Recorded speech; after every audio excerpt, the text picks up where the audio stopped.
संपूर्ण प्रभुत्व, समाजवादी, धर्मनिरपेक्ष, लोकतंत्रात्मक गणराज्य बनाने के लिए तथा उसके समस्त नागरिकों को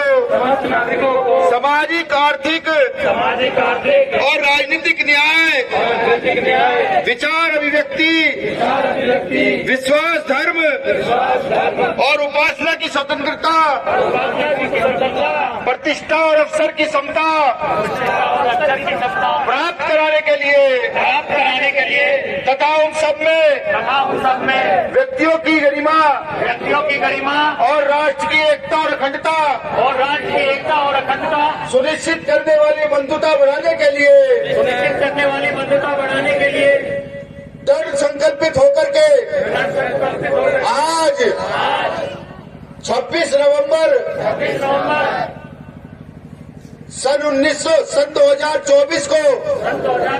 ये संकल्प लेते हैं, जब तक भारत की व्यवस्था जिंदा है हम सभी भारतवासी जाति धर्म से ऊपर उठ करके भारत में संविधान की रक्षा करने का प्रण लेते हैं। शुक्रिया। आजाद समाज पार्टी जिंदाबाद, आजाद समाज पार्टी जिंदाबाद, गणतंत्र आजाद जिंदाबाद, गणतंत्र आजाद जिंदाबाद, भारतीय संविधान। तो इसलिए मेरा यहाँ के प्रशासन से भी निवेदन है, बहुत सारी शिकायतें मिलती हैं, उन शिकायतों पर अंकुश लगाया है। न्याय के लिए अगर आप काम करोगे तो कुछ नहीं होगा। एक पोस्टिंग से मंत्री बनाता है, हमें बदलना होगा, बिल्कुल बदलना होगा। जो लोग सिर्फ हमारे धार्मिक वोट लेना चाहते हैं उनको भी सिखाना होगा कि अगर तुम हमारे मरने में, हमारे जीने में, हमारी शिक्षा में, हमारी चिकित्सा में हमारे साथ सम्मिलित नहीं तो हमारा वोट, सपोर्ट, नोट तुम्हारे लिए बिल्कुल नहीं। जिस दिन ये मन जनता बना लेगी उस दिन व्यवस्था परिवर्तित हो जाएगी। मैं तो बार बार कहता हूं, बिल्कुल कहता हूं, मैं अपने साथी से भी कहता हूं कि जैसा जीवन हम लोग कष्ट में गुजारते हैं कि रात दिन चलते हैं, काम करते हैं, आज यहाँ घटना घटित हो गई, आज वहां घटना घटित हो गई, आज इस जिले में जाना है, आज उस जिले में जाना है, हमारी औलाद इतना कष्ट नहीं सहेंगी। जिस दिन हम सब भारतीयों ने ये मान लिया कि यहाँ क्षमता के आधार पर आदमी को चुनकर आगे भेजना है, उस दिन व्यवस्था बदल जाएगी। संपूर्ण प्रभुत्व, समाजवादी, धर्मनिरपेक्ष, लोकतंत्रात्मक गणराज्य बनाने के लिए तथा उसके समस्त नागरिकों को सामाजिक, आर्थिक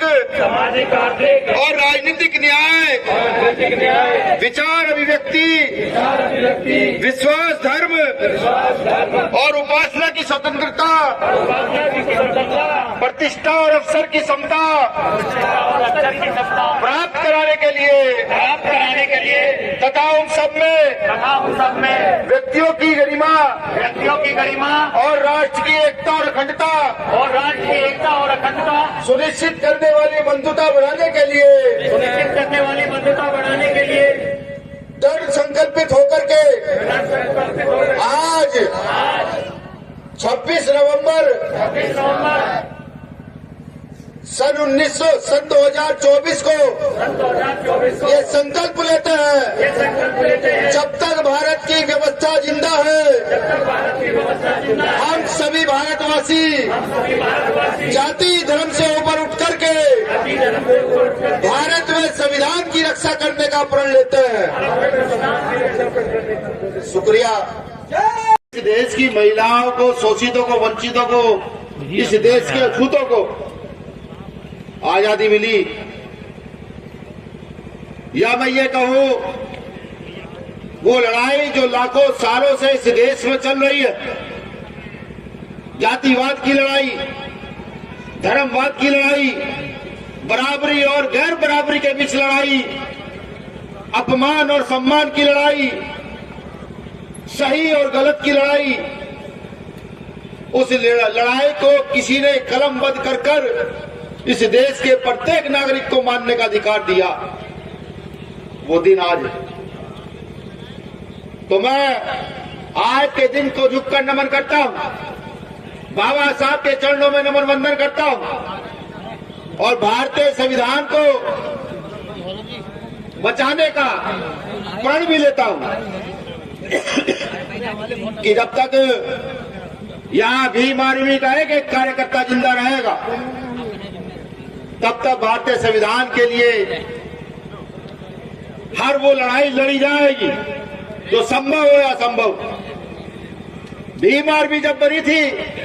तो भीम आर्मी के उद्देश्यों में एक उद्देश्य भारतीय संविधान की रक्षा करना भी है कि भीम आर्मी भारतीय संविधान का रक्षक दल है। मैं अपनी बात शुरू करूं तो बात शुरू करने से पहले इस देश में एक मंत्री हुए हैं, इस देश में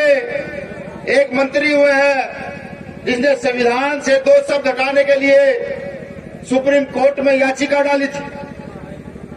तो ये मेरी जो बात शुरू करने से पहले जो मैं चर्चा करूंगा भारतीय संविधान की प्रस्तावना को पढ़कर, यह आज विशेष उन माननीय मंत्री जी के लिए है, सुब्रमण्यम स्वामी जी के लिए, कि देखिए आपने सुप्रीम कोर्ट में ताकत लगाकर याचिका दायर की कि ये संविधान में 2 शब्द गलत है, लेकिन सुप्रीम कोर्ट ने आपकी याचिका को खारिज करते हुए ये कहा नहीं, ये शब्द इस संविधान की मूल भावना है, इस देश की मूल भावना के शब्द जोड़ते हैं। तो सब लोग खड़े होकर के अपना हाथ उठा करके भारतीय संविधान की प्रस्तावना को मेरे साथ दोहराने का काम करेंगे। मेरा सबसे निवेदन है, माताएं बहनें सब खड़ी हो जाए, क्योंकि मैंने पहले ही कहा इस देश में अगर देश का वजूद है, इस देश में अगर व्यवस्था का वजूद है, इस देश में किसी भी चीज का वजूद है तो सिर्फ भारतीय संविधान की वजह से है। हम वो वेयर हाउस अडानी अंबानी को दिए जाएंगे जिससे कि आपकी जो फसल होगी वो वहीं खरीदेंगे और बंद करेंगे, प्राइमरी स्कूलों में स्टॉक लगा देंगे और फिर अडानी की मर्जी होगी कितने का बेचेंगे। हम जानते हैं इस बात। अगर माननीय मुख्यमंत्री जी, सब लोग कहते हैं कि माननीय मुख्यमंत्री जी के यहाँ कोई बच्चा नहीं है, औलाद नहीं है, प्रधानमंत्री जी को औलाद नहीं है, तो मैं तो आपसे नम्र भाव से हाथ जोड़कर झुककर निवेदन करता हूँ। हालांकि भीम आर्मी का कार्यकर्ता नहीं झुकता, फिर भी राष्ट्रीय अध्यक्ष आपसे झुककर निवेदन करता है कि इस देश के सारे प्राइवेट स्कूलों पर ताला लगा करके इस देश के सरकारी स्कूलों में हर किसी के बच्चे को पढ़ाने का काम कर दीजिए। जिस दिन अभी आप ऐसा कर देंगे इस देश में एक नया इतिहास शुरू हो जाएगा, इस देश में एक नया अध्याय खुल जाएगा। अरे हमने तो एक ही नेता को जिताकर भेजा है। हमारा नेता जैसे संसद में गया, जय भीम नमो बुद्धाय क्या कहा कि वहां संसद के मुखिया ने ये कह दिया कि आज के बाद कोई भी यहाँ करके किसी धर्म का जयकारा नहीं लगाएगा, ये कह दिया गया। अभी जो सत्र शुरू हुआ उन्होंने संबल पर सवाल कर लिए तो संसद की कार्रवाई बंद करा दी गई। समझिए, समझना जरूरी है। अगर हम नहीं समझेंगे तो हम सुरक्षित नहीं रहेंगे, हमारे आने वाली नस्लें सुरक्षित नहीं रहेगी। हमें समझना पड़ेगा कि करना क्या। इस देश की राजनीति को अगर बदलना चाहते हो और ये चाहते हो ये देश पूरे चोर सोने की चिड़िया बन जाए, यहाँ लड़ाई हो तो मेडल के लिए लड़ाई हो, यहाँ लड़ाई हो तो खेलों में लड़ाई हो, यहाँ लड़ाई हो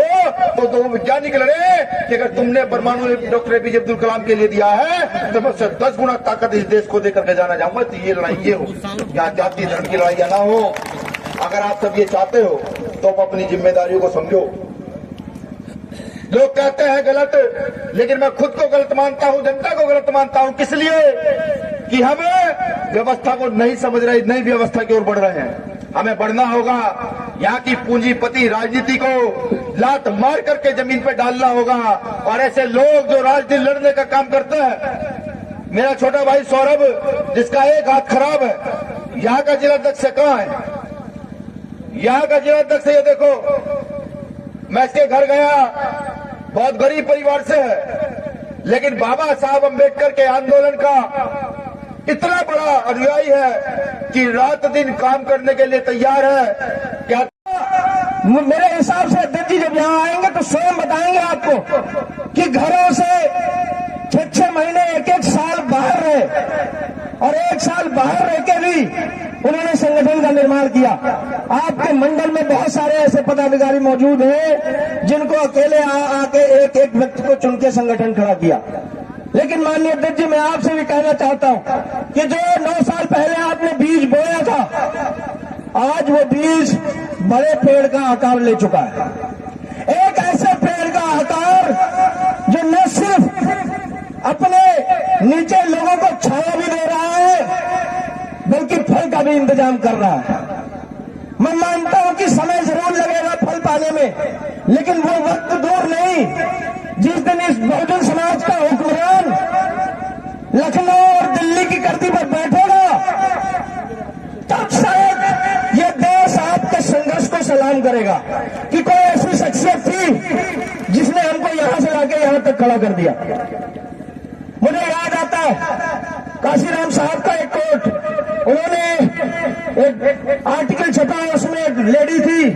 उन्होंने परवीन मुस्तफा नाम की एक लेडी ने एक आर्टिकल छापा और उस आर्टिकल में उसमें बताया कि मैंने साहब से 1996 में पूछा एक सवाल कि साहब आपने दलितों और मजलूमों के लिए पार्टी बनाई, लेकिन जब ये सत्ता में आई तो इसमें दलित लोगों की भागीदारी बहुत कम है, इसका कारण क्या है? तो साहब उससे कहते हैं कि मेरा समाज यह पैरों पे है, मेरा समाज बहुत नीचे है, लेकिन उसको यहां सर तक लाने के लिए बहुत समय लगेगा। तो अगर मैं ये सोच रहा हूं कि अभी अचानक से मेरे लोग गद्दी पर बैठ जाएंगे तो शायद ये संभव नहीं। तो मैं अध्यक्ष जी आपसे भी चाहता हूं कि हम लोगों ने संघर्ष करना आपसे ही सीखा, लेकिन आपसे वादा करता हूं, क्योंकि जितने लोग इसमें बैठे, मैं बहुत सारे लोगों के गांव-गांव जाकर उनसे बातचीत करके आया, वहां भी मैंने बताया कि झूठ की राजनीति में करना नहीं चाहता, कोई ऐसी चीज मंच पर बोलना नहीं चाहता कि वो न कर पाऊं। लेकिन इतना जरूर आपसे कहता हूं, वक्त भले 5 साल का लगे, वक्त भले 10 साल का लगे,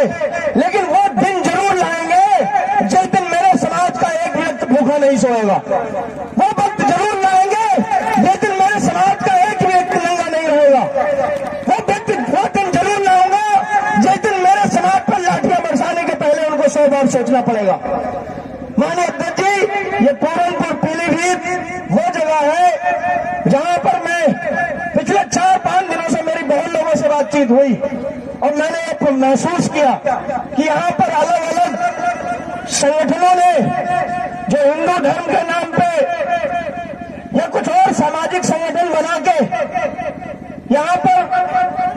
शोषित वंचित समाज के लोगों को और मुख्यतः अल्पसंख्यक समाज के लोगों को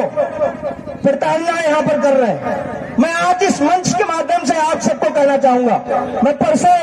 नगर में गया था और नगर में लगभग 300-400 लोग मुस्लिम समाज के लोग इकट्ठा थे। मेरे हिसाब से वो लोग यहाँ आए होंगे। मैंने उस दिन आपसे वादा किया था कि जो चीज मैं वहां नहीं कह रहा, आज इस मंच के माध्यम से कह रहा हूं कि अगर यहाँ पर सामाजिक संगठन ऐसे जो हिंदू और मुस्लिम में नफरत की राजनीति पैदा करना चाह रहे, तो मेरी बात ध्यान से खुलकर सुन ले कि भीम आर्मी संगठन जब तक पीलीभीत में जीवित है तब तक किसी मुसलमान पे अत्याचार करने के पहले आपको भीम आर्मी का सीना छल निकलना पड़ेगा। और भीम आर्मी का एक एक कतरा, भीम आर्मी का व्यक्ति का एक एक दम जब तक निकल नहीं जाता तब तक मैं किसी भी मुस्लिम समाज के व्यक्ति पे कोई आंच नहीं आने दूंगा। और यह कार्यक्रम खत्म होने के उपरांत ही जल्दी 15 से 20 दिन के अंदर में अपनी टीम के साथ बैठ के मैंने वादा किया अपने बहुत सारे साथियों के साथ कि 15 से 20 दिन के अंदर में बैठ के ऐसे अराजक तत्व जो है जो मुस्लिम भाइयों को प्रताड़ित करने का काम कर रहे हैं। माननीय अध्यक्ष जी, मैं आपका भी ध्यान उस ओर आकर्षित करना चाहूंगा कि यहाँ पर मुस्लिम समाज में बहुत अच्छी अच्छी शख्सियत है जिन्होंने इस समाज की सेवा करने का बीड़ा उठा रखा है, लेकिन कुछ ऐसे दल जिन्होंने उन समाज के क्रांतिवीरों को गलत मुकदमों में फंसाने का काम किया है। लेकिन मैं आप सबसे वादा करता हूं कि वो आपको गलत मुकदमों में फंसा सकते हैं, वो आपको डरा सकते हैं, लेकिन मैं उन तक कहना चाहता हूं कि अगर मेरा वीडियो उन तक पहुंचे तो याद रखना, आज आपका दिन है, आज सत्ता आपके हाथ में, आज प्रशासन आपके हाथ में। लेकिन जिस दिन ये सत्ता पलटी और गेंद भीम आर्मी के पाले में हुई, सूद समेत तुमसे अदा किया जाएगा, सूद समेत अदा किया जाएगा। सब कुछ हमारे इस पर्चे में नोट है, एक एक चीज। आज यहाँ पर ज्ञापन भी दिया जाएगा अध्यक्ष जी,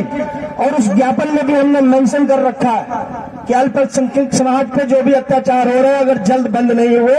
तो यहाँ उन संगठनों को निस्ता नाबूद करने का काम भीम आर्मी करेगी। अध्यक्ष जी, मैं आपका ध्यान यहाँ पर एक विशेष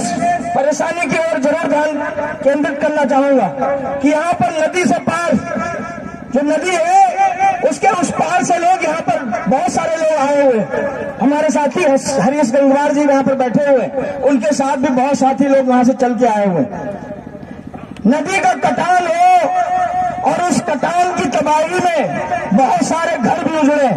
लेकिन अध्यक्ष जी पिछली कई सरकारों ने इनका वोट तो लेने का काम किया, लेकिन उनकी सुरक्षा और उनके घरों का निर्माण करने का काम नहीं किया। बहुत किसानों की फसलें बर्बाद हो रही हैं, लेकिन सरकार मुआवजे के नाम पे सिर्फ जीरो। बड़े बड़े वादे कर लोग चयनित होकर विधानसभा और संसद तक पहुंच रहे हैं, लेकिन वो वहां पर इनकी आवाज उठाने का काम नहीं कर रहे। मैं आप लोगों से कहूं, मेरे नदी के पार के लोगों से, कि कल को मेरा विधायक बन जाएगा, मेरा सांसद बन जाएगा तो हम आपकी आवाज उठाएंगे, तो मेरे हिसाब से आपसे आप नाइंसाफी होगी। मैं आपसे वादा करता हूं, और मैंने हरीश भाई को और उनकी टीम को बोल के भी रखा है कि जल्द ही, जैसे ही हमारा संगठन इतना मजबूत हो गया कि हम शासन प्रशासन की छोरें हिला सके, उस दिन अपने इस नदी को लेकर, मुद्दे को लेकर सिर्फ पीलीभीत नहीं, आसपास के रामपुर, बरेली, सीतापुर, लखीमपुर के सारे लोग आकर धरने पर बैठेंगे, और जब तक सरकार झुकेगी नहीं तब तक वो धरना खत्म नहीं किया जाएगा। अध्यक्ष जी, यहाँ पर